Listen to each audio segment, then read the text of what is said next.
Next! Thank you. I knew this day would come.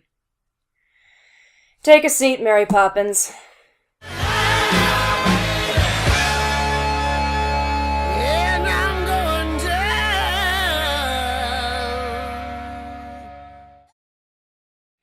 Mary Poppins.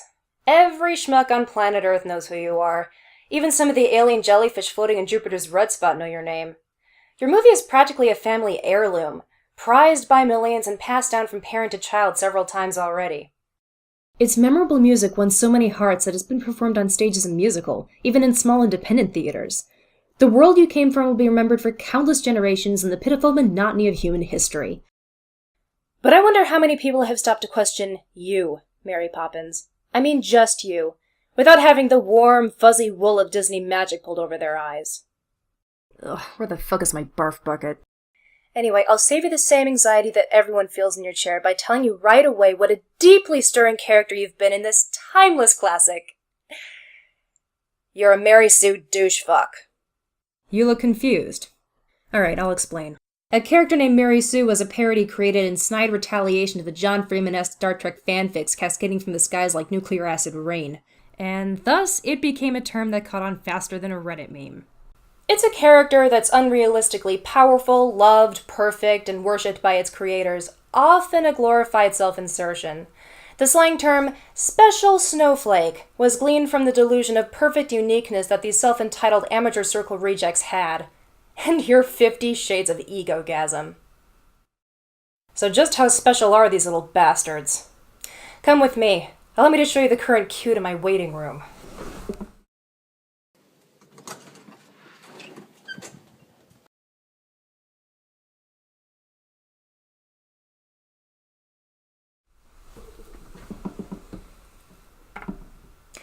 You look appalled and hurt. I suppose I should apologize for my unprofessionalism. Oh, but then I would be insincere. Instead, I'm going to explain in more analytical depth why you suck. To better understand what impact you had on the people around you, we're going to see what their lives were like before you changed theirs for the better, and made sensible people watching want to kick a dolly-lined basket of baby bunnies into a fire. Here's Bert to introduce us to... Wait, hold on a minute. What's this? Really? You're sitting on a cloud putting on makeup? The movie hasn't even started yet and you're already using angel status privileges. I mean, I've asked some of the archangels over at the water cooler if they've ever seen anything funny, and they've never once mentioned a living creature self-important enough to use their clouds over a bathroom sink for their blush contouring. Where was I? Oh, right. So Bert. As the wind picks up and petals gently cascade around their faces, even Bert senses that your fantastical presence is about to grace some very fortunate lives. Winds in the east, mist coming in. Like something is brewing, about to begin. After this poor, supposedly homeless man charms a crowd, plays multiple instruments at once, prances around like a desperate acrobat, and then forces a smile big enough to swallow Vermont, and then earns maybe enough to buy half a sandwich, he shows us the residence where it all happens. Number 17's just down a bit. Now, this imposing edifice, for first greets the eye, is the home of Admiral Boom. This is the guy living next door. Because reasons. Hello. Admiral's right.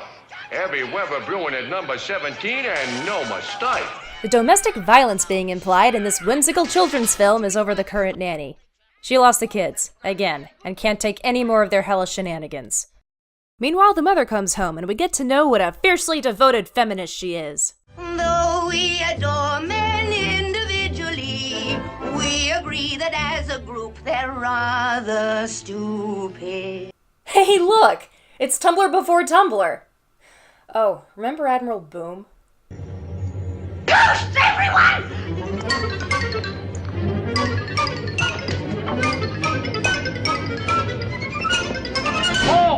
3, 2, 1, fire! Are those fireworks? Where the fuck did this man get fireworks? He's transformed his house into a sea-unworthy ship where he shoots fireworks strong enough to ignite an earthquake apocalypse, causing property loss and mortal endangerment by shooting fucking fireworks! Oh, Disney, you did it again! What a card, twisted fucks. Speaking of fucks, meet Mr. Banks. Money's sound, credit rates are moving up, up, up, and the British pound is the admiration of the world. Don't tell him. He might crack. Unsurprisingly, we learn that Mr. Banks is the big boss of the house and thrives in absolute order.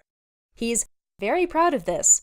Proud enough, in fact, to sing a song about it, while dismissively ignoring an urgent message about his children. My slippers, sherry and pipe are due at 6:02. Consistent is the life I lead. George, they're missing. Splendid, splendid. Eventually, Mr. Banks sees that his wife's news about the children is dire, so he allows her to interrupt his pompous musical number and listens eagerly. Ah, lordly is the life I lead. Winifred, where are the children? They're not here, dear. What? Well, of course they're here. Where else would they be?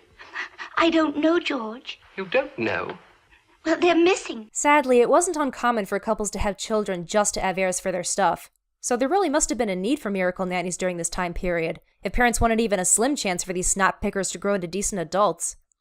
Thankfully, they cared enough about their future money, I mean, precious gifts from above, to ring the police. Come along now, come along. Jane. Michael.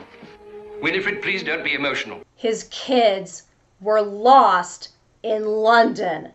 I get the whole stiff upper lip stuff, but still, he wasn't at least a little terrified that not a single adult knew where they were? This wasn't a tidy suburb in the 2010s where graffiti makes the front page. This was 1910 nightlife, motherfucker. You want to know what kind of shit went down in 1910 London at night? Welcome to the jungle. We got fun and games. We got everything you want. How do we know the name? Regardless of this inappropriate response, the kids try to appeal to Papa. Actually, it wasn't a very good kite. We made it ourselves. Perhaps if you helped us to make one.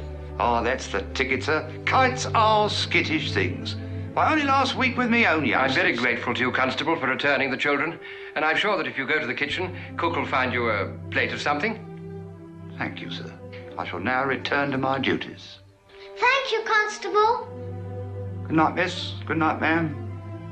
Good night, sir. Cook will find me something on it.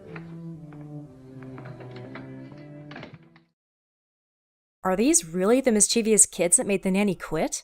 They seem so sweet and harmless. I mean, so far they're the staple cardboard Disney kids that make real parents stare contemplatively into the mirror and then cry themselves to sleep. Unless they have something to hide. Mary Poppins, I do hope you have some scars to show me. Anyway, so the parents convene to discuss their failure in hiring a competent nanny thus far. I'll try to do better next time. Next time, my dear, you've engaged 6 nannies in the last 4 months, and they've all been unqualified disasters. 6 nannies in 4 months? That's like 1 nanny every 2 weeks. That can't be incompetence, guys. These have got to be some seriously hilarious, messed up kids, and hiring more surly run-of-the-mill nannies isn't going to fix them. But hey, why let sane logic stop them? Choosing a nanny for the children is an important and delicate task. It requires insight, balanced judgment, and an ability to read character. Under the circumstances, I think it might be apropos to take it upon myself to select the next person. Oh, would you, George? Obviously, the way to find a proper nanny is to go about it in a proper fashion. I shall put an advertisement in the Times. Take this down, please. Yes, of course, dear. What happened to the whole female empowerment thing? Look, I'm not saying I'm for the whole women are superior beings schlop, but in contrast to the charade she was pulling earlier, she's looking an awful lot like Yes Woman's secretary. Oh, shut up! It's likely a necessary front for her, to be fair. She had to fit in with the times somehow. Luckily, the kids understand that attempting something again and expecting different results is the very definition of insanity. That's why we wrote this advertisement. Advertisement for what? For the new nanny. You wrote an George, I think we should listen. You said you wanted our help. But go very well. Wanted a nanny for 2 adorable children. Adorable. Well, that's debatable, I must say. They're kids. They're kids, you pinhole-minded English caricature. I know this was a time when children were better seen and not heard, but if this inhuman level of amiability isn't enough for this guy, he really should have endowed his inheritance to cats. After being told their ad is a sack of barf, they're ordered upstairs, and Mr. Banks tears up the letter like a Class A dick in a box. So, here's a summary of what you had to work with, Mary Poppins. We got a nanny turnover rate faster than layoffs at Walgreens because the kids are known troublemakers. Yet somehow the kids are sweet enough to give you diabetes by giggling within earshot. All they want is a parental figure who gives them kindness and attention, things they have probably been tragically deprived of. The mother is a political activist. Although she's bitch-whipped by societal expectations when at home around her husband, she's too busy attending rallies as a sister suffragette to be an effective parent, noble a fight it may be. The father is too busy being a self-entitled schmuck to be a dad. Neither of them can even seem to keep track of where their children are. Just to top it off, the Richter scale measures around 5 to 6 several times a day due to a psychotic next-door neighbor who shoots fireworks on a schedule as concise as a German CEO's Wednesday morning. Something definitely needs to save this family. It's not long before an exhaustive line of nannies waits to be interviewed outside the Banks' home. No. Not ninnies. Nannies. There we go. 7, 6, 5, 4, 3, 2, 1. Helen, it is now 8 o'clock. Anyway. I don't understand. They're not what we advertised for at all. And then, as if by some malevolent spell, a strong wind blew the hapless nanny extras away.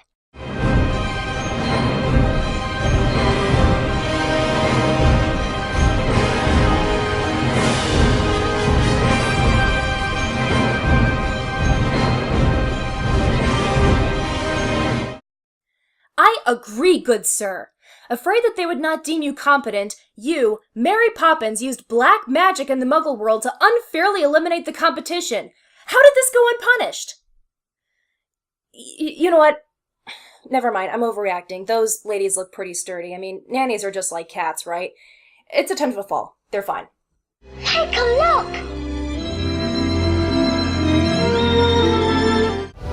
I'm Mary Poppins, y'all! Perhaps it's a witch. Of course not. Witches have brooms. Right. Sorry. My mistake. We'll start with Andrew. Yeah, they all kinda broke. So, when do I start? You walked inside and proceeded with the most confusing job interview I think I've ever seen. I'm thousands of years old, by the way. You brought your references, I presume. May I see them? Oh, I make it a point never to give references. A very old-fashioned idea to my mind. How could you ever expect to land a job when you say bullshit like that at an interview? Item 1, a cheery disposition. I am never cross. Item 2, rosy cheeks. Obviously.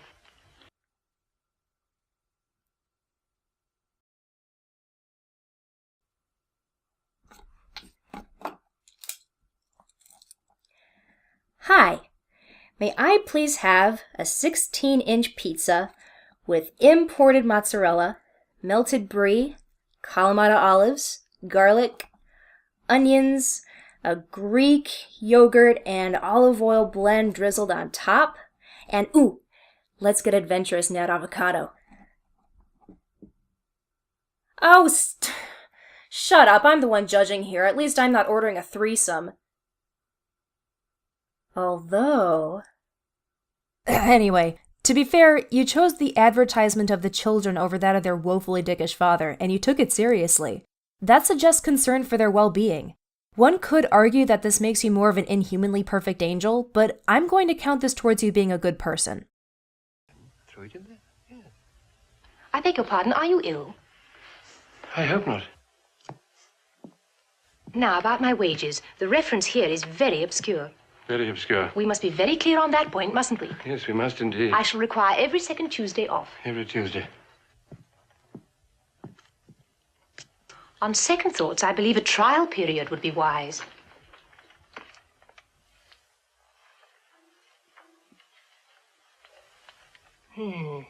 I'll give you 1 week. I'll know by then. Who's hiring who? I do admire the confidence, but you took charge of the whole interview process like... And then he just wilted over. Before you arrived, he was ruling his castle with an iron fist. You could argue that he was just obsessed with what happened to the letter he tore up, but I doubt someone of that rigidity could be rendered that dumb by that alone. Was this another spell? Do you have some sort of mind-numbing superhero ability? Seriously, Mr. Banks, how do you even begin to defend yourself here?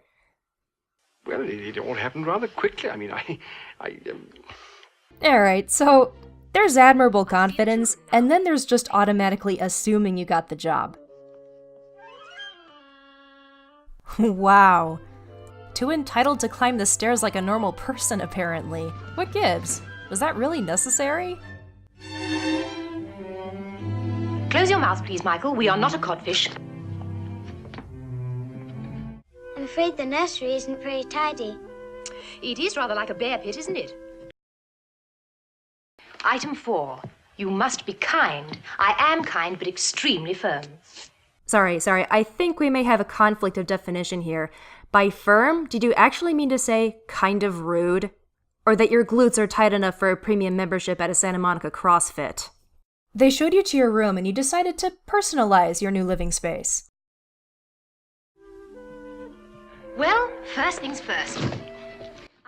With more superpowers.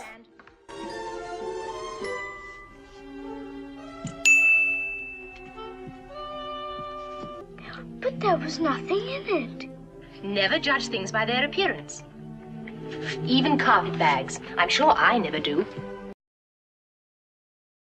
A thing of beauty is a joy forever.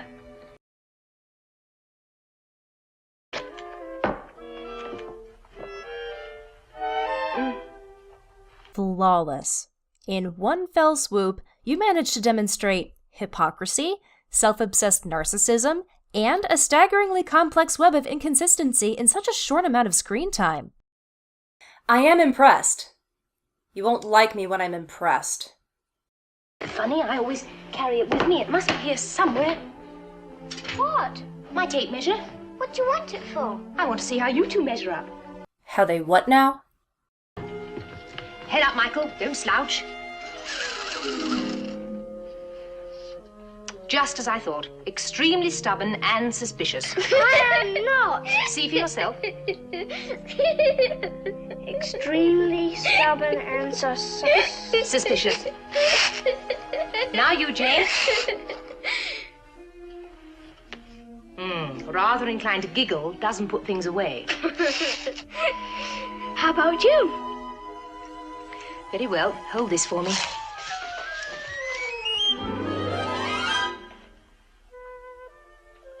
As I expected, Mary Poppins practically perfect in every way. Okay, kids. This is your moment.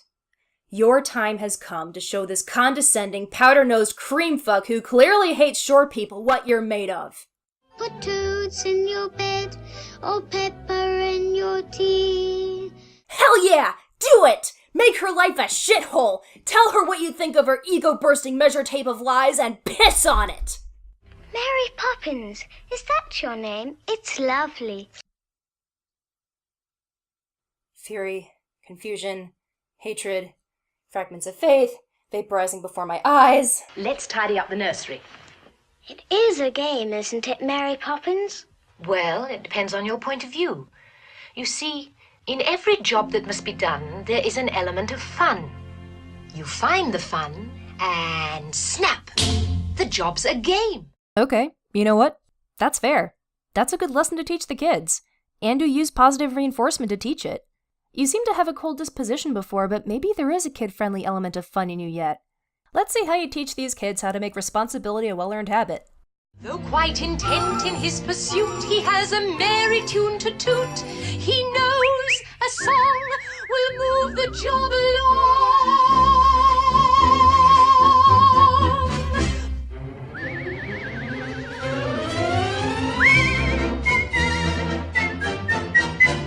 For a spoonful of sugar helps the medicine go down. the medicine go down, medicine go down. Just a spoonful of sugar helps the medicine go down in a most delightful way.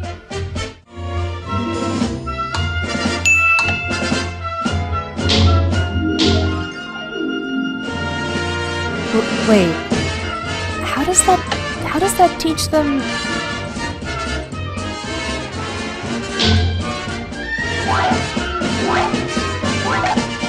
Don't pout, don't sob, just do a half-assed job.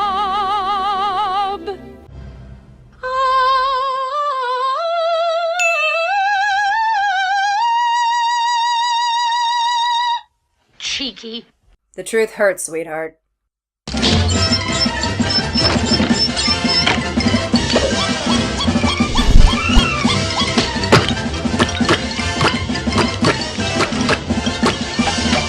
This isn't fun anymore! I'm scared! Let me out! Let me out!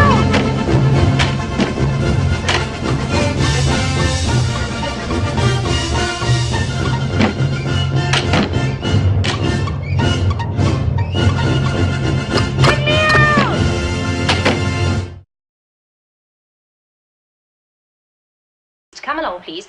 Let me look at you. Well, you're not as well turned out as I'd like. Still, there's time. Remember, moms and dads, the best way to make your troublemakers sit up and fly right is with subtle condescending rejection to inspire self-loathing and good old-fashioned dark wizardry. Part of the Poppins Child Behavior Molding Program for only $19.95 in your pitiful mortal soul. Call 666-SPIT-SPOT today.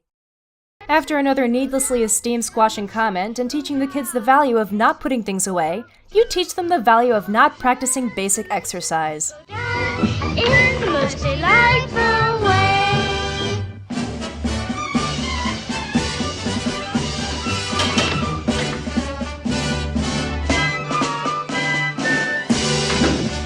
This inspires a really creepy smile from the maid as our trio takes a trip to the park and runs into our favorite hobo, Bert. Mary Poppins is taking us to the park. To the park? Not if I know Mary Poppins. Other nannies take children to the park. When you're with Mary Poppins, suddenly you're in places you never dreamed of. And quick as you can say, Bob's your uncle, the most unusual things begin to happen. I'm sure I haven't the faintest idea what you're talking about. Among other things, Bert suggests the circus is one of your go-to locales, amusing the children with an animated performance. The avatar of perfection is not amused. Also, why do I get the feeling Bert is really the one with the fun ideas, but is too interested in sucking up to... Actually, why is that, Mary Poppins? Why did he constantly speak of you with flowery words and dream-struck eyes while you treated him lower than spring mud? I can appreciate a guy who just genuinely likes your company, but it often seems undeserved and a bit much given how you treat him. Bert, what utter nonsense. It's like a mostly one-sided abusive relationship, and it only gets more intense. A country road suitable for travel and high adventure. Please, may we go, Mary Poppins, please? Such a lovely place. Don't you think it's lovely, Mary Poppins? Now's the time, Mary Poppins. No one's looking. Please, Mary Poppins, please. I have no intention of making a spectacle of myself, thank you. All right, I'll do it myself. Do what? Almost seeming unwilling to relinquish control, or perhaps jumping at upstaging Bert for stealing your shtick, you easily performed the magic trick he failed miserably at. I doubt it was for their safety, given that when it failed, nothing happened. Wait, where? How did you... What happened? Mary Poppins, you look beautiful. Do you really think so? Cross my heart you do. Like the day I met you. You look fine too, Bert. I thought you said there was a bear. So I did. Down the road behind the hill, remember? I thought you were supposed to prove yourself better than the other nannies by preventing them from running off. Instead, you're encouraging them so you and Bert can go on a date? Isn't this the equivalent of a babysitter shoving the kid to the neighborhood street and inviting her boyfriend over to fuck on the couch? I'd applaud you for giving freedom to the kids, but in this just imagined world you sprung to life, I'm curious if anything could go wrong in places you aren't present in. Ain't it a glorious day? Right as a morning in May, I feel like I could fly. Now, Bert, none of your larking about. More demanding, condescending remarks. Charming. Oh, shit. I think I know what's coming. This is the part where you get the entire universe to kiss your ass, isn't it?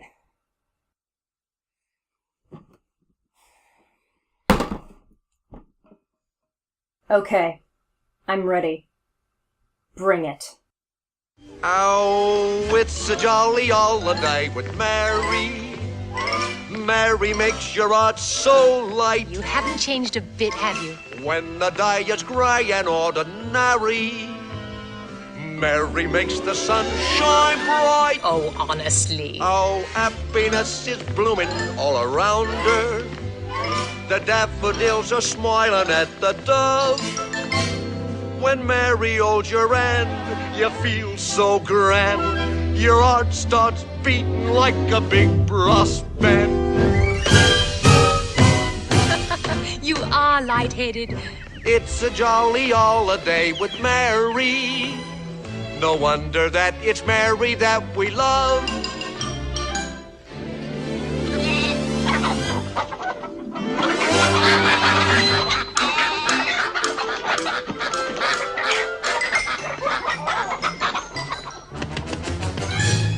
Oh, it's a jolly holiday with Mary. Mary makes your heart so light. When the day is grey and ordinary, Mary makes the sun shine bright. Oh, happiness is blooming all.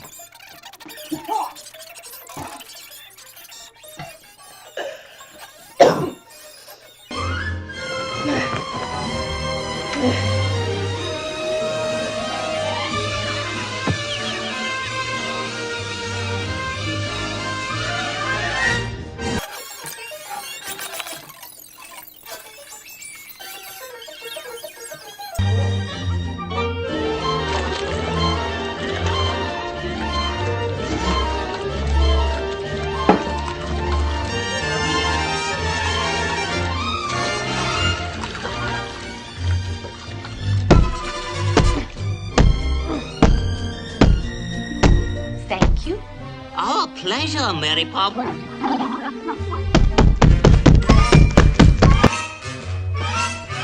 Oh, it's a jolly holiday with you, Bert. Oh, hey! Oh, hey, she's finally throwing him a bone. Gentlemen like you are few. A vanishing breed, that's me.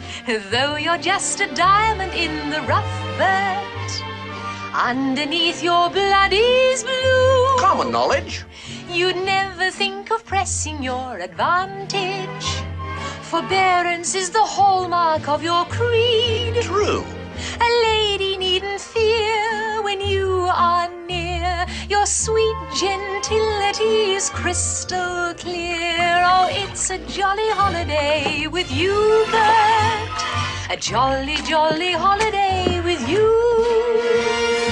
And your homage to Bert, while eloquent and sweet, sort of felt like a short afterthought, if I'm honest. So here we are at your irresponsible date, served by penguins.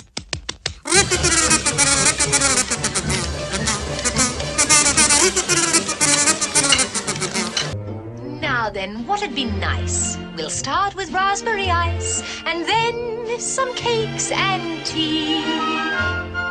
Order what you will. There'll be no bill. It's complimentary. You're very kind. Anything for you, Mary Poppins. You're our favourite person.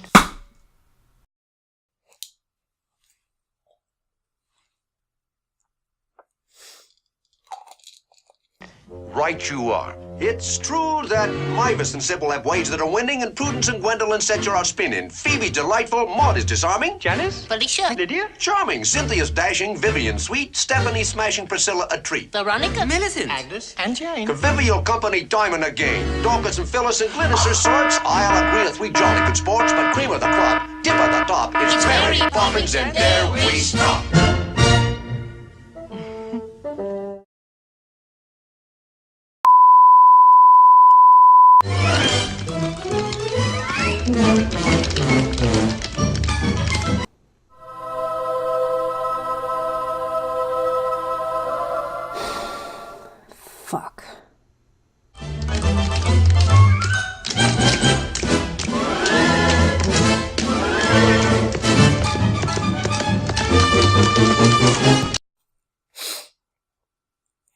Sorry. Immortality, am I right? You know what's the most disgusting of all, Mary Poppins? Bert may have drawn the picture, but you brought it to life. You made this. This entire world and everything in it, save Bert and the kids, is your creation. You made a paradise full of numbskulls, eager to sing and dance about how wonderful you are, for 8 minutes! This is the ultimate paradigm of narcissism. A corporate-scale mega-factory of hubris. A new ceiling. Broken. Psychological experts are going to have to spend millions of research grants into explaining how it's feasible for a single human being to be this much of an epically ego-idolizing bitch carnival! And as we're about to see, despite the fact this world was supposed to be for the children, it becomes more and more about you. So after you grace one of the penguins with the honor of kissing your cheek, we find that you met up with the kids at the merry-go-round. Oh, God! Right, Mary Poppins. Thank you. The horses unhinge themselves, and... They're off. It's Mary Poppins leading by 2 lengths, China second by a length, Franco third, and there goes... Okay, spill. What the hell were you guys on? This entire ordeal is like a child's fantasy tripping on acid, but without the dripping colors and the bugs you can't get off your skin. Or so I've been told. Now really, Bert, you're as bad as the children. Sorry. Whoa, boy. Whoa. Easy, boy. Whoa. Whoa. Just a bit of high spirits, Mary Poppins.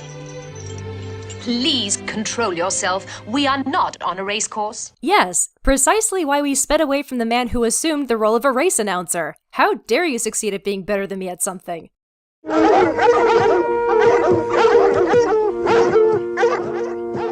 Follow me, please.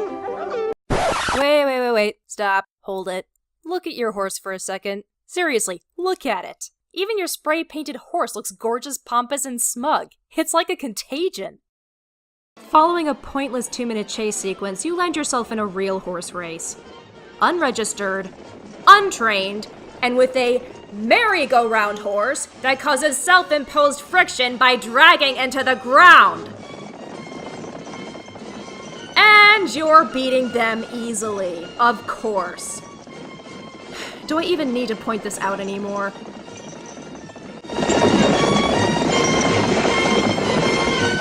Oh, riders, would you be so kind as to let me pass? Certainly, ma'am. Thank you. Note their expressions. This tells me that these riders were not programmed to let you win. Once again, you seem to use mind control when things don't go your way. It's like you know the Jedi mind trick or something. Wait a minute. Just a spoonful of sugar helps the medicine go down. In a most delightful way. Full of sugar helps the medicine go down. I felt a great disturbance in the force, as if millions of voices suddenly cried out in terror and were suddenly silenced.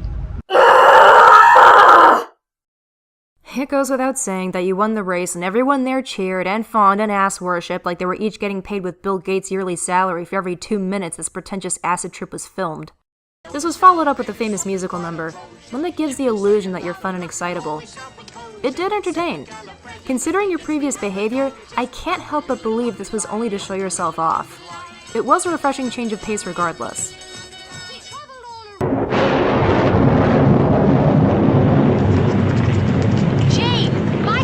Oh, there are the dripping colors.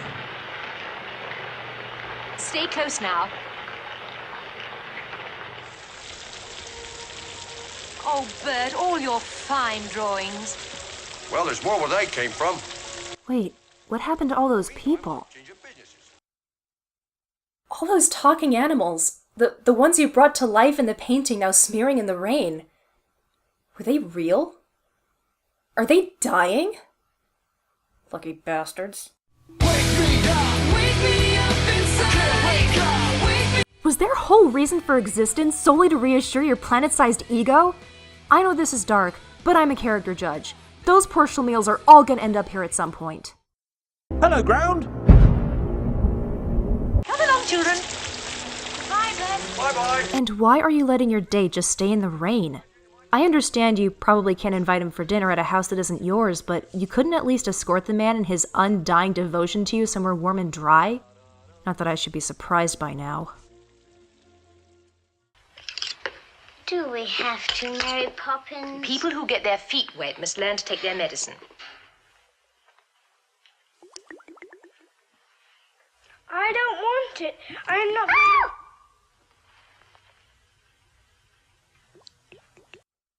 Well, that explains a lot. Rum punch. Quite satisfactory. Drinking on the job in front of the kids. Don't worry, I'm guilty too now. After a long day, it was time for the Sith drug lord to put the kiddies to bed. The children have already become very fond of you. Sadly, you can make no promises that you'd stay for long, as that entirely depends on how isobars and wind speed flags are oriented on a sea level analysis. Sounds like a weird reason to terminate your contract, but whatever. Regardless, they still expressed how happy you made them. So many lovely things happened today. Did they? Mary Poppins, don't you remember? You won the horse race. A respectable person like me in a horse race? How dare you suggest such a thing? And then you deny it ever happened and attack them. Why the denial? When it started raining, it wasn't clear anymore if all that stuff really happened or if it was all pretend.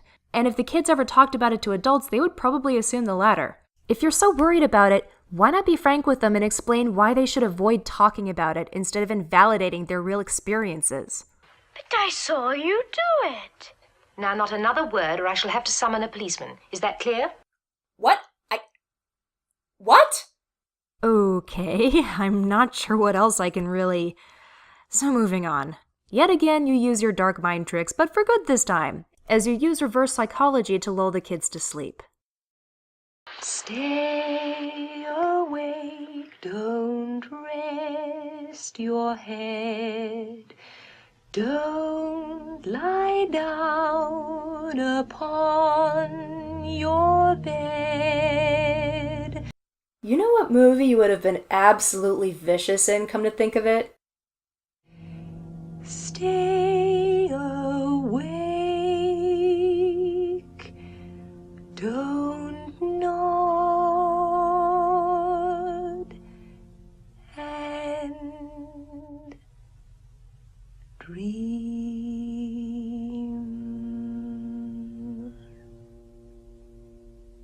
We don't see you the next morning, but we do see the impact you've been having on the family since they've hired you. Since you hired Mary Poppins, the most extraordinary thing seems to have come over the household. Is that so? Take Ellen, for instance. She hasn't broken a dish all morning. Really? Well, that is extraordinary. And another thing, she and Cook usually fight like cats and dogs. But today... Let me hold the door for you, Ellen, dear. Thanks ever so, ducks. I'm so sorry you're not feeling well this morning, George. Who said I'm not feeling well? I'm fit as a fiddle. I just don't understand why everyone's so confoundedly cheerful. I'm confused too. The only person here who isn't blinded by your angelic aura of joy is Mr. Banks. And he's shockingly like you when you think about it. How could a killjoy like you have such an effect this huge, this quickly? I have to admit though, your mind tricks are clever. Manipulative magic like this is sure to keep you around despite Mr. Banks' immunity. Or at least coerce some reliable reference. Oh, right. Never mind. Post, everyone, please! I don't propose standing idly by and letting that woman Mary Poppins undermine the discipline Because this never gets old, am I right? And then we go to the fishmonger's, I think, for a nice Dover sole and a pint of prawns. Michael, stop stravaging along behind. Let's see that again. I don't propose standing idly by and letting that woman Mary Poppins undermine the discipline Michael, stop stravaging along behind. Right, because training the kids to impulsively march, keep up, and not slouch isn't disciplined enough. So you take the kids on a chore spree when an unexpected friend appears. Not so fast, please. I can't understand a word you're saying. Really? Okay, chalk it up. Oh, Bert, I'm glad you're here. I came over the moment I heard. Well, how is he? I never seen him as bad as this, and that's the truth. How about them? it's contagious, you know. Shall we get spots? Oh, highly unlikely. Your lack of references makes an increasing amount of sense as you expose the kids to something that's apparently contagious, reason for concern, and advised against by another adult, without blinking an eye. As it turns out, it's not so much a disease as it is, anti-gravity laughter? I just like laughing, that's all. Jane, don't you dare. You'll only make him worse. It's really quite serious. I'm already wondering if you dealt the drug yourself. But at least it started a charming musical number. I love to laugh, loud and long and clear. I love to laugh. It's getting worse every year. Oh, God, boo. Thankfully, there's a pitchfork that's so deeply lodged up your ass that it frequently juts out of your mouth as a fork-tongued remark. This makes you immune to the ravages of this godforsaken contagion of... Some people laugh through their noses, sounding something like this. Dreadful. Some people laugh through their teeth, goodness sakes, hissing and fizzing like snakes. Not at all attractive to my way of thinking. No wonder it's Mary Poppins that we love. No, really. We love you, Mary Poppins. Who wouldn't be elated by a woman who treats everyone 3 ranks below horseshit and sneers at the very thought of laughter? You don't just put the kids in line by crushing their self-esteem. You embrace everyone with the charming warmth of your complacent insults. Surely it's no wonder that your angelically miserable presence is brightening the household into such functional joy. Now, could you please sit tight for a moment? There are magazines by your chair.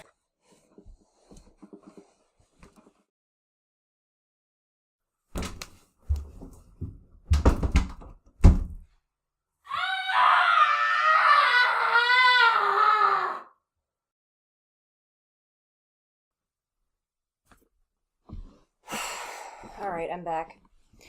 Anyway, the more I watch this, the more I believe the song was supposed to be something important. Things strike me as funny, I can't hide it inside, and squeak, as the squeaklers do. I got to let go. Let it go, let it go. Hey! No! Fuck you!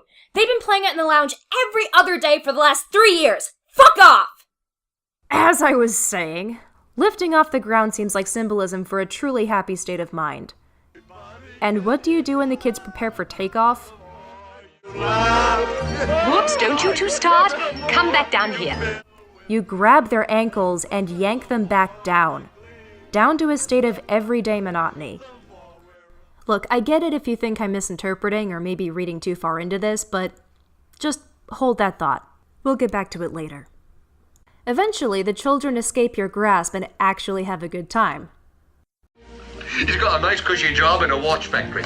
In a watch factory? What does he do? He stands about all day and makes faces. He makes faces in a watch factory! Okay, I'll give you that one. Even Lena would have thrown cabbage and left. Now then, children, it's time for tea. I will not have my schedule interrupted. Just in case I even need to bring this up again, that line sounds awfully familiar, don't it, Miss Pops? The actual similarities you have with Mr. Banks is eerie. Thankfully, you find it in your heart to levitate the tea table for the, can't believe I'm saying this, normal people who laughed themselves to the ceiling. I'm so glad you came. It wouldn't be any fun without you. Is that so? Jane! Control yourself. Children, will you please sit up properly at the table? Bear in mind, she got up through levitation, not the giggle virus. Maybe the kids just wanted rosy cheeks that would match the color of their eye accessories. Eventually, they concede and discuss how to get back down. I don't like to mention it, because you have to think it's something sad. I got it.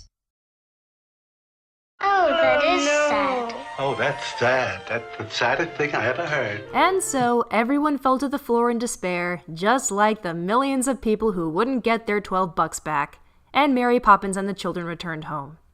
That night, the kids rushed to their father's side to tell him all about what an awesome time they had with their favorite nanny.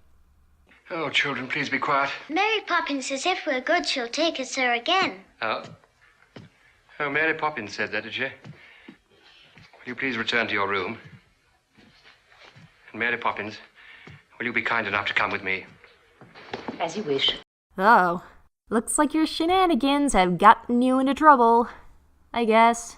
If you can call them your shenanigans rather than the ones that just happen to occur around you. Tradition, discipline, and rules must be the tools. Without them, disorder, chaos, moral disintegration. In short, you have a ghastly mess. I quite agree. Which should come as a surprise to no one sane. So glad we're on the same page, sir. Good night. In short, I am disturbed to hear my children talking about popping in and out of chalk pavement pictures, consorting with racehorse persons, fox hunting. Yes, well, I don't mind that quite so much. At any rate, it's traditional. But tea parties on the ceiling? I ask you, having tea parties on the ceiling, and highly questionable outings of every other kind. You're a wise woman quick to catch on to what's going on and come up with an idea to sate your boss's concerns. They've got to learn the honest truth. Despite their youth, they must learn about the life you lead. Exactly. It's time they learned to walk in your footsteps. My footsteps. To tread your straight and narrow path with pride. With pride. Tomorrow, just as you suggest, pressed and dressed, Jane and Michael will be at your side. Splendid. You've hit the nail right on at my side. Where are we going? To the bank, of course, exactly as you proposed. By taking charge, putting words in his mouth, and using mind tricks again. This time, to teach him a lesson. Winifred, did I say that I was going to take the children to the bank? It certainly sounded that way, dear. Wait. It did? Is hypnosis contagious in this universe too? Capital idea. Just the medicine they need for all this slipshod, sugary female thinking they get around here all day long. Ah! Didn't you get sacked? Sacked? Certainly not. I am never sacked. Me fired like a normal person? Why, I never. He's never taken us on an outing before. He's never taken us anywhere. However did you manage it? Manage what? You must have put the idea in his head somehow. What an impertinent thing to say. Me putting ideas into people's heads? Really? As you put the children to bed, it becomes clear that you have a clever plan for the father and also the children. You plant a seed in their hearts before they drift to sleep. You could claim this is manipulative, but you know what? I firmly believe that this lullaby, this one scene, is the single thing that you did right. Because you teach the children one of the most important lessons you can pass on to another human being. You teach them how to see people who are in need. You teach them compassion. Listen, listen, she's calling to you. Feed the birds, tuppence a bag, tuppence, tuppence, tuppence a bag. That aside, this song is deep, it's sincere, and probably a bad choice for a child too tired to consider its beauty, but I digress. This is another instance of thoughtful symbolism. The birds are the unfortunate, the hungry, the poor. They're people who are less fortunate than yourself. By making even a small sacrifice, you give them hope. Hope that they will live to smear white poop on someone's head another day. Oh, okay, fine. But back on a serious note, inspiring anyone to be selfless so that someone else has more hope in their own lives is a genuinely beautiful thing. Things may not look good for you, but I am going to consider what you did that night. Because, as it turns out, it had a profound impact. Michael, look! It's her! Who? It's who? The bird woman, just what Mary Poppins said she would be. The seed has bloomed. Not surprisingly, Mr. Banks has none of it. Instead, Mr. Banks encourages the children to open an account. Even the chairman of the bank himself pushes Jane and Michael to invest. So, you have tuppence. May I be permitted to see it? No, I want it to feed the birds. Fiddlesticks, boy. Feed the birds, and what have you got? Fat birds. Jane and Michael are swarmed with old rich men, pressuring them to believe that greed is more desirable because of all the cool stuff you can do with money, in direct opposition to the compassion you taught them. First and second trust deeds. Think of the foreclosures, bonds, chattels, dividends, shares. What does that even mean? I'm like 8. All manner of private enterprise. Shipyard. The mercantile. Collieries. Cannery. Corporations. Jane and Michael have a decision to make. Do they follow your advice and feed the hungry, or do they follow their father's advice and invest the money for themselves? Before they can even choose, the true nature of these role models is exposed as the head of the bank literally steals tuppence from a little boy. Welcome to our joyful family of investors. Give it back! Give me back the money! Michael, behave! Michael, behave! Jane! Give Jane! me back my money! Give me back my money! There's something wrong. The bank won't give someone their money. Well, I'm going to get mine. Come along, young man. Every penny in mine. And mine too. And give me mine, too.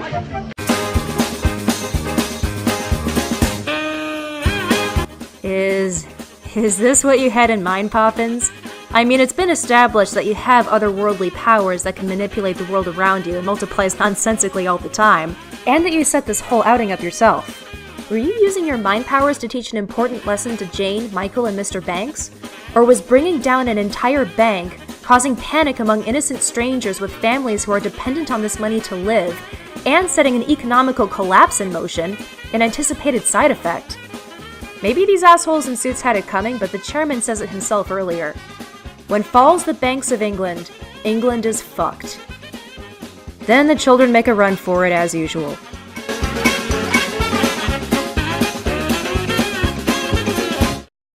You're magical and seem to be all-knowing.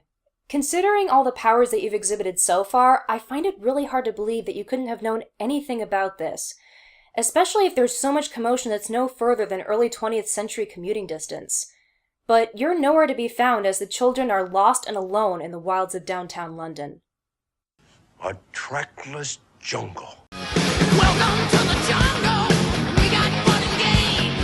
We got everything you want. How do we know the names? We are the people that can find whatever you may need. If you got no money, honey, we got your disease. They do, however, run into your faithful sidekick. Now, it's arguable that maybe you had something to do with this bit of luck, but then why not have them run into you? Whether or not this is your day off, this was a really big, scary deal for Jane and Michael. Life-changing, even. If you care about these children and could have had any power in this situation, you should be there for them. I guess the argument could be made that you believed Bert would be a better teacher for that instance. But then I can't help but question why you'd think so. He takes them home, where Mrs. Banks meets their parent for the first time. I thought they were with their father. You haven't been running off again, have you? You know how terribly it upsets me. Oh, they haven't exactly been running away, Mum. They have had a bit of a fright, though. Need someone to look after them. Zing! Oh, of course. Mary Poppins will... Oh, no, it's her day off. Ellen, I wonder if you... Why are you parents? So Bert sacrifices his very job and the risk of tarnishing his reputation by skipping out on the mayor, apparently, to look after the kids and clean this family's chimney sweep instead. Like all the other times he went out of his way for you, this ensures he'll get your colorful needles free of charge and a seat of power in your new Sith Overlord world order. Maybe. I do wish we could go up there. So do I. I like chimneys. Well, rightly so. Chimney is a wondrous thing. It's built tall right up there on the roof. When the wind is just right, it blows across the top, then draws the smoke right up the flue. Here, feel the pull on the end of that. This was definitely a lapse of judgment on Bert's part. I'm guessing you were aware of the medical ramifications of simply being near those soot chemical horrors, because you do the responsible thing. Michael, be careful. You You never know what may happen around a fireplace. Oh, bother. I'm siding with you on this one. That was pretty stupid. Surprisingly, you're covered in soot and not spit-spot gorgeous after your trip through the chimney, perhaps signifying your gold-hearted kinship with the lower class. Now that you're up there, I'm guessing you're going to get them back in the house and cleaned up like the caring, suddenly responsible adult you are despite it being your day off, right? Why not, Mary Poppins? Oh, please, Mary Poppins. Please? Oh, well, if we must, we must. Yeah. Quick march!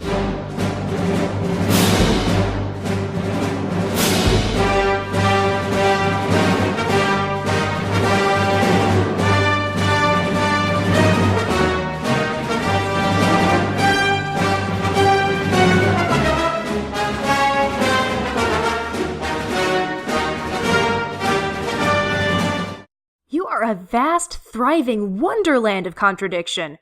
You're too respectable to laugh in public, and you denied being at a horse race for the same reason. As far as we go, right? Not at all. But you're okay with this? Why all the denial? Clearly being dishonest or confused with yourself isn't a flaw intentioned by the writers because it's never treated like one. So are we supposed to be oblivious to it? Also, one moment you're concerned about everyone's safety, now you're marching through a cloud of charred chemical fallout.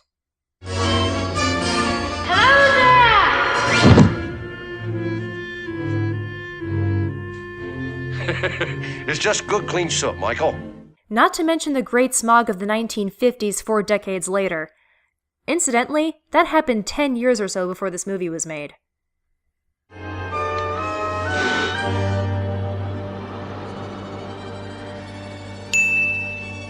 Oy.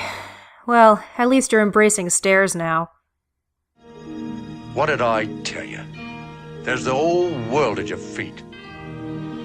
And who gets to see it but the birds, the stars, and the chimney sweeps? Oh, beautiful. Just breathtaking. The ball cancer was totally worth it. Quite nice, but we should all get in out of the night air. Follow me, please. It's all me pals! Stepping time!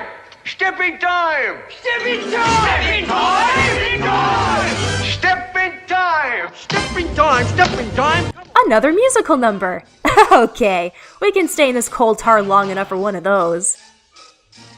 Stepping time! Stepping time! Stepping time! Stepping time! Never need a reason, never need a rhyme. Stepping time! Stepping time! Get your knees up! Get your knees up! Stepping time! Do they do this every night? Or was this just for you and the kids? Never need a reason, never need a rhyme. Not like a birdie in time. Up for the railing! This is really dangerous. You weren't worried about them slipping and falling to their deaths? Or that Jane or Michael might try to imitate their extremely hazardous antics? No, you were entertained. Watching 50 men swing over a roof like Neo on crack is just enough to make you tap your foot and smile. We wouldn't want the esteemed Mary Poppins to be bored or something.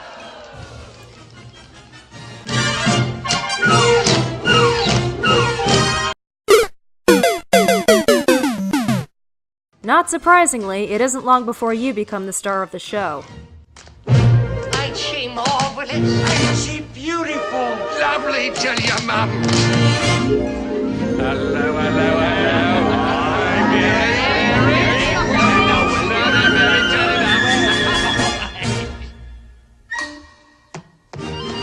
Oh, Mary, do it again! Mary, do it again!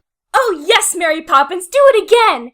We can jump off of rooftops and choreograph glory and do death-defying stunts that would make Chinese acrobats shit gold bricks and study themselves in the furniture, but wowee! Spinning in the air for an unnaturally long time? Shucks, we should be so lucky! Fucktards. The more this goes on, the more it seems like they're not just doing this because it's fun. Look again at Bert's face. In a world where the only thing that matters is winning the brief affection of a condescending bitch bucket, it's all or nothing.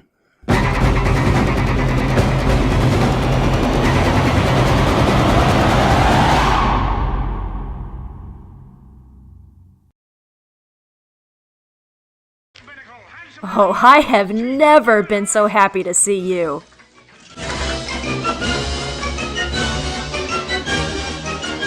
Gun ready, sir. Stand by! Fire!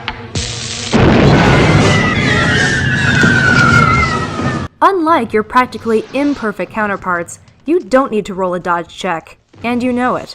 The fireworks always miss you, and you simply walk off the roof in your prim and proper fashion.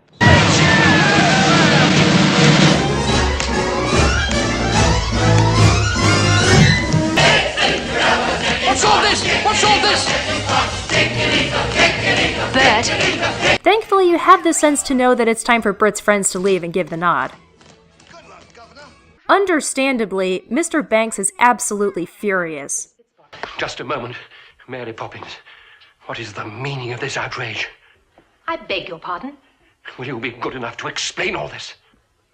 First of all, I would like to make one thing quite clear. Yes? I never explain anything. Haughtily back-talking the boss when you fuck up. Nice. It worked for Wall Street, and it'll work for you. Speaking of fuck-ups...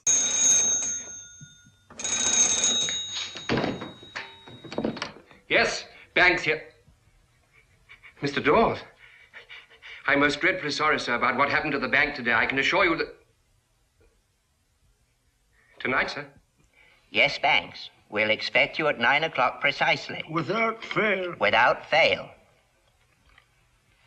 Why, yes, Banks. It's extremely serious. Distraught, Mr. Banks retreats to the living room and finds solace in Bert.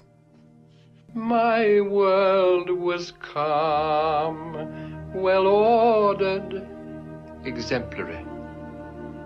Then came this person with chaos in her wake. And now my life's ambitions go with one fell blow. It's quite a bitter pill to take. It's that Poppins woman! She did it! He's onto you. And you did have chaos in your wake for someone so uptight. Though looking back, much of that stuff only happened by proxy to you. It's odd, really. You're as wrongfully credited and loved as you were a scapegoat for Mr. Banks, which of course doesn't even last, because he was about to change for the better and you'd be credited for that too. Meanwhile, Bert was there to make sense of it all for Mr. Banks and give him the pep talk he actually needed all along. You know what you did? I realize it now. She tricked me into taking Jane and Michael to the bank. That's how all the trouble started. Tricked you into taking the children on an outing? Yes. Outrageous. No, accurate. You've got to grind at that grindstone. Though childhood slips like sand through a sieve. And all too soon they've up and grown, and then they've flown, and it's too late for you to give. Father, we're sorry about the tuppence. We didn't know it would cause you so much trouble.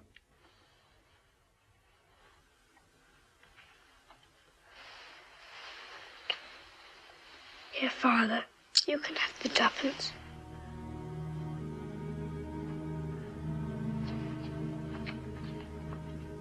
And there you were. That 1 second that showed you on the balcony is reason for some debate. I doubt that you brainwashed Bert to say what he needed to hear, as this is no different than the way he acted when you weren't around. Did you tell the kids to give back the tuppence? Hard to say. But the act was so innocently childish and consistent with their behavior so far, I also doubt you had anything to do with it. Perhaps you were just looking on, happy with the way things were going. And this wouldn't be a far cry from what you've done so far. Either way, Mr. Banks has evolved. That is what he needed, and that is what his children needed. So he sets out to face his grim destiny in the cold, lonely night, reminded of the one true impact you made on the family. Your message about compassion and enjoying life. It's a beautiful scene, Mary Poppins.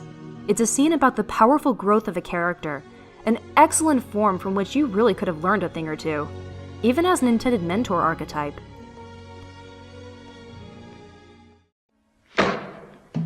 Mr. Banks is fired. He is shamed before his peers and does what no one expects. Well, do you have anything to say, Banks? Well, sir, they do say that when there's nothing to say, all you can say... He recalls his children quoting you. And goes Miss Sugar. Just one word, sir. Yes? Supercalifragilisticexpialidocious. What? Subtle though it may have been, and though you did get far more credit than what was due, I will consent you did contribute to this man's needed change, aside from driving him insane. And this ripples even further as the chairman considers the joke Mr. Banks relayed to him.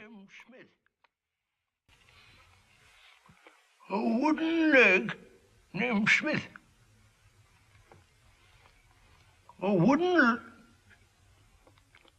Judging by his son's reaction, it may have been the first time he'd laughed in...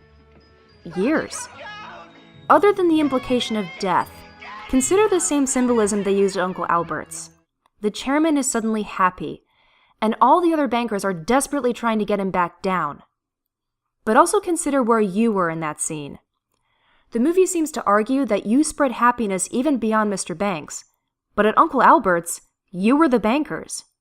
And thus the point is rendered conflicted and mute. At last the wind changes direction and it was time for you to leave. Naturally, the children are devastated. Mary Poppins, don't you love us? And what would happen to me, may I ask, if I loved all the children I said goodbye to?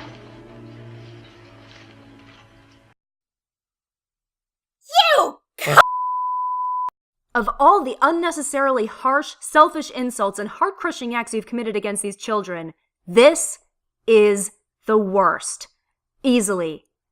Those children loved you. And after all you've been through, you just told them they meant nothing to you.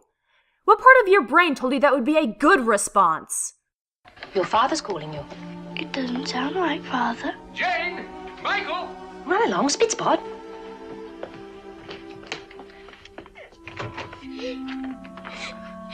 You won't go, Mary Poppins, will you? Spitspot.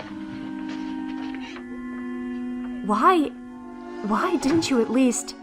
A hug? A smile? A fucking goodbye? The next few minutes is the only moment in the entire movie when I see a human soul in you. It starts as you gaze at the family prancing away to fly a kite, and just for a few moments you look tender and sad. Well now, where did this come from? Father died laughing. Oh, I'm so sorry, sir. Oh, no nonsense. Nothing to be sorry about. Never seen him happier in his life. He left an opening for a new partner. Congratulations. Thank you, sir. Thank you very much. A bit of a mystery why they just let him back in and why he wouldn't tell them to supercalifragilisticexpialidocious themselves after the way they humiliated him, but okay, great. At least he didn't leave the Banks family in the dust while he queued in the unemployment line. That's gratitude for you. Didn't even say goodbye. No, they didn't. Wait, what? You won't go, Mary Poppins, will you? Spitspot. The hell are you talking about? Unless you're referring to the parents, this is pure and utter bullshit! Even then, the mom had nothing to do with you. If you were talking about Mr. Banks, maybe I'd understand.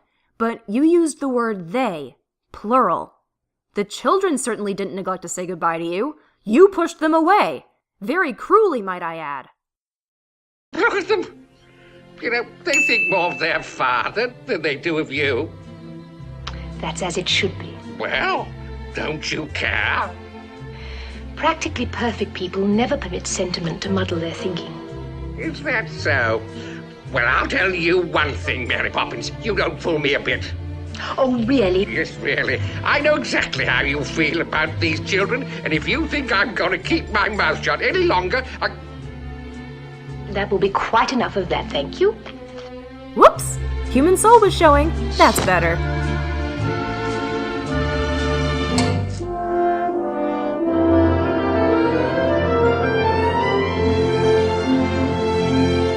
and that was that. One could argue that this makes you a tragic character. Maybe you are only pretending to be perfect and are human deep down, one who feels affection or longing. Maybe this was all a necessary British stiff upper lip front. That is a theory to consider until realizing it was never really necessary. On one hand, you are a product of two eras, the early 1900s and the mid-1960s. Does this change how much of a Mary Sue and cold-hearted bitch you are? Absolutely not. Not when you consider how so many of the other characters behaved around you. You would have done fine without your bitchy act, and quickly stowed any implications that there was more to you beyond shallow perfection. It's not only a dimension left unexplored, it's like a fragment of humanity trying to maybe, fruitlessly, poke through your soul, and then it promptly gets rejected, and that's being optimistic. Considering the needlessly cruel, aloof ways you treated Jane and Michael, I just can't believe this display of possible development. I want to, actually. I really do. But I can't. My point is that the writers, the filmmakers, they meant for you to be fun and sweet and kind. That was their intent. And much of the time, you were anything but. Another thing. The way you parted with the children. Maybe this was a misguided attempt to make the children dignified and strong, as traditional British culture demanded. Even so, you inflicted intense psychological damage, especially for a child. Perhaps you thought that keeping them at arm's length would get them closer to their father, but they're not going to simply move on. Ushering them away like you never loved them doesn't encourage them to forget you and embrace their father, or make them strong. It teaches them that despite all you've done together, all the bonding and affection they experienced meant nothing to you. That rejection will create an empty space in their hearts that will never be completely filled. It will likely hinder their trust when trying to love anyone again. That includes their father. What if he does the same thing you did? In their minds, that could now be a risk. The question, why didn't she love us, may haunt them for years to come, well into adulthood, whether they're mentally aware of it or not. They were desperate for a parental figure, saw one in you, and you denied them your love. Being strong and being hard are not the same. That isn't disallowing emotion to muddle your thinking. That's neglect. Pure and simple. As for you getting so much credit for changing this family for the better, bullshit. You contributed maybe 20%. The most you did was sing a song about being a good person, a song about a spoonful of sugar, and some subtle manipulation. If anyone did anything, it was Bert. Bert was there for the children when they were confused, lost, panicked, and hurt. Bert was there to give the pep talk that Mr. Banks needed. Bert was there to look after the kids when it went well beyond the call of duty. Bert even taught a more effective lesson about compassion than you did, when he made the kids think about what kind of life their father truly led every day. You know, begging your pardon, but the one my heart goes out to is your father. There he is, in that cold, heartless bank day after day, hemmed in by mounds of cold, heartless money. I don't like to see any living thing caged up. Father, in a cage? They makes cages in all sizes and shapes, you know. Bank shapes, some of them, carpets and all. Father's not in trouble. We are. Oh, sure about that, are you? Look at it this way. You've got your mother to look after you, and Mary Poppins, and Constable Jones, and me. Who looks after your father? Tell me that. When something terrible happens, what does he do? Fends for himself, he does. Who does he tell about it? No one. Don't blab his troubles at home. He just pushes on at his job, uncomplaining and alone and silent. He's not very silent. Michael, be quiet. But do you think Father really needs our help? Well, it's not my place to say. I only observe that a father can always do with a bit of help. Come on, I'll take you home. Compare that to a song about birds and sugar. Needless to say, your score sheet isn't looking very promising. But I'll be fair, you did some good. Maybe not enough to save you, but enough to allow some leniency. Let's take a look at your Mary Sue meter. Right. Your impact meter isn't bad. You didn't make much of a meaningful impact most of the time, but you did entertain. You've got Julie Andrews' spectacular talent to thank for that. You offered some timeless musical numbers, and people love you, for some reason. You're certainly memorable enough that everyone knows who you are. However, your essential lack of real character docked you some points. Your dimension meter is poor. There's some small credit for your various attitudes, Julie Andrews' skillful acting, and the attempt at having a human soul at the end, but overall you were a bit shallow. You made almost no sense. Almost no sense at all. Nothing about your character, your insane, endlessly growing list of superpowers, or the way people absolutely adored you made any lick of sense whatsoever. I will fight anyone who thinks otherwise. Although you could entertain, all your non-deliberately written faults as a character, especially how much of an insufferable Mary Sue you were, and the fact people loved you despite your self-worshipping cruelty, lowered your reception meter considerably. Your songs were fun, but you weren't fun to hate, likable, interesting, or anything notable, except a headache. In the 60s or the turn of the 20th century, I'm not so sure you were a cliché necessarily. Your personality wasn't groundbreaking by any means, but your concept could have been. Maybe that's part of the reason you got so much attention. Your ripple meter is complicated. On one hand, characters did react strongly to you, and they credited you for their experiences, but on the other hand, there was little reason for this. Once again, this meter would be glowing at Bert, but to compensate for this problem, I'm putting you near the middle. Like your dimension meter, your development meter was woefully neglected. How can you grow from something unrelatable and practically perfect to begin with? Let's take a look at your ethical alignment. To quote you again, I never explain anything. You could care less about authority because you considered it so below you. It's debatable that you even caused an economical epidemic at a national bank just to prove a point. Though you were strict about living up to a certain social paradigm, it seemed to change all the time. That's why I'm pegging you as a chaotic character.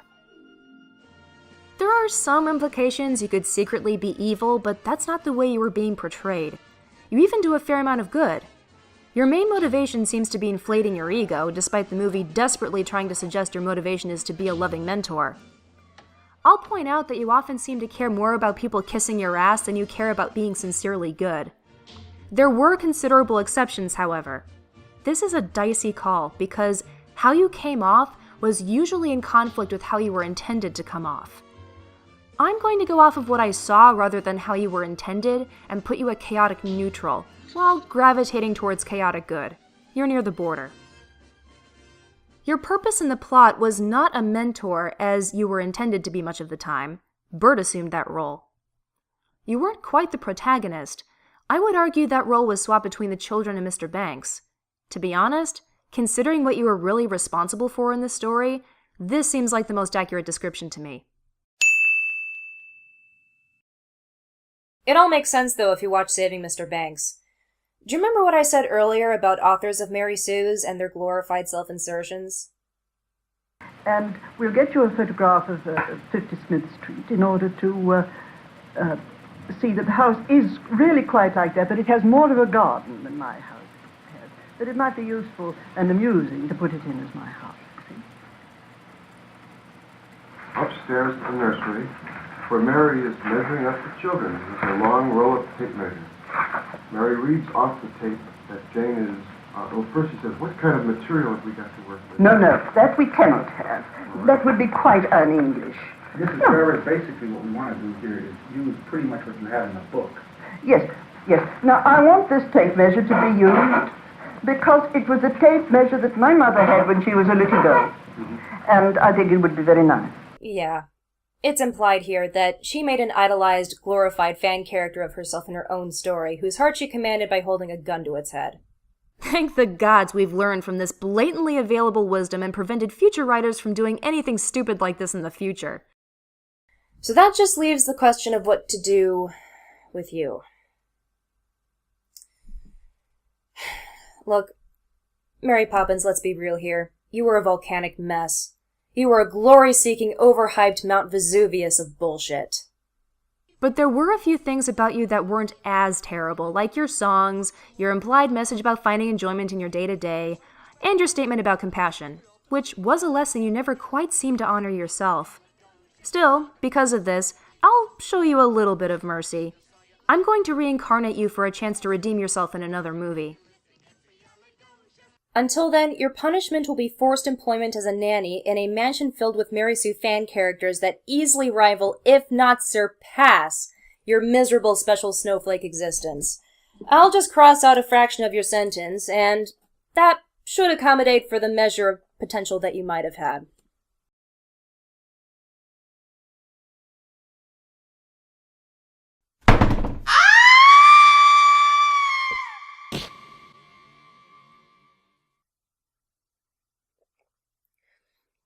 Next!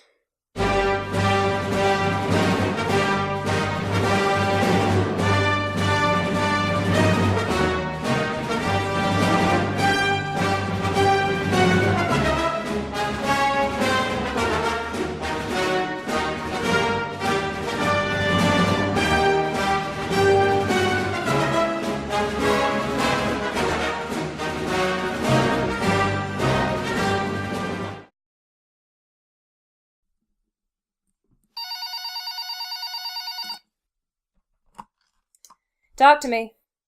St. Prunella, there are two guys with a pizza here for you. Ha! Score! On the highway to hell.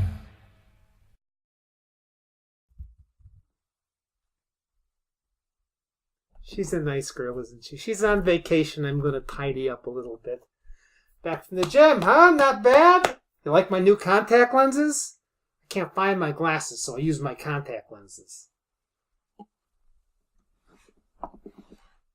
She's pretty. She's a nice girl. She'll do okay.